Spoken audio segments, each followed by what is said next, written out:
Mission कामयाब थियो कहीं ना डिठो आ मोगा आज तो वडो दा हणी आयो दिसा तो सही में छा है। ओ वाओ पैसा बियो छा है वजनी वजनी लगे तो माल खजानो आको।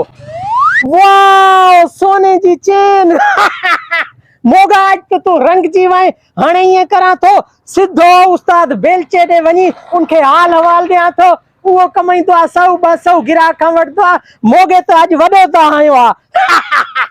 अदा वार बेहतरीन ठाई ना जी साहब कोई मसलो न है तो आखे अगे कदी शिकायत सही थी अज हाने थी उस्ताद बेलचा हे दिस आज तो वडो ता हणी आयो आ मां।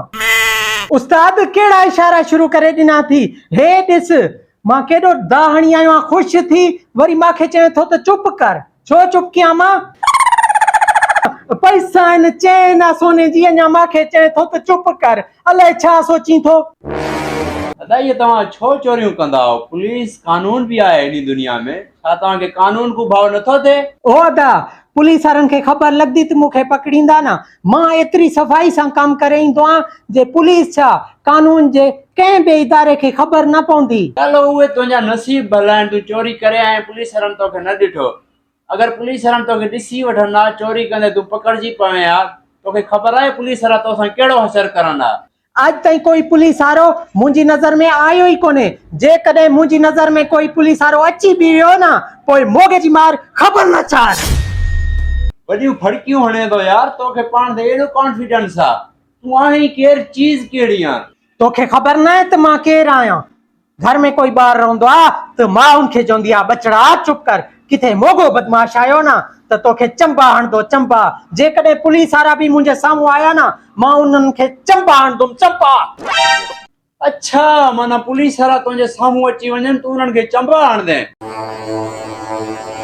हा हण मूंखे चंबा। हाँ पुलिस वारो आहे अरे सैलून वारा बाहर निकल। जी साईं छा अरे तव्हां हिते सैलून हलायो था या चोरियूं करो था।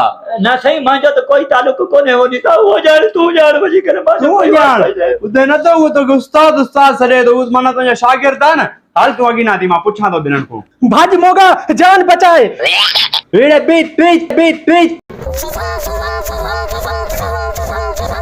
भगत तव्हांखे शर्म नथो अचे ॾींहुं ॾींहुं चोरियूं कयो था छो न साहब तव्हां भुलता हो ही पैसा किरिया पिया सोन बि मां खयम लदा आहिनि। अरे बकवास बंद कर मां तुंहिंजी सॼियूं ॻाल्हियूं ॿुधो वरी कानून जे साम्हूं बीह करे कूड़ ॻाल्हाए थो।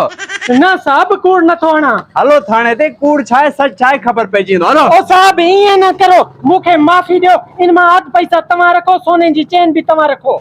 अरे रिश्वत इंस्पेक्टर जहाज के रिश्वत तोखे ख़बर न आहे इहा ॻाल्हि पूरे इलाइक़े में मशहूर आहे जिते इंस्पेक्टर जहाज अचे उते कोई मुजरिम न बचे तव्हां ॿई कीअं बचियूं वधाओ हलो थाणे ते मां तव्हांजी ख़बर वठंदो हलो। ओ साहब सॼा तव्हां पैसा रखो मिंत कयां थो अर्ज़ कयां थो इंस्पेक्टर जहाज की रिश्वत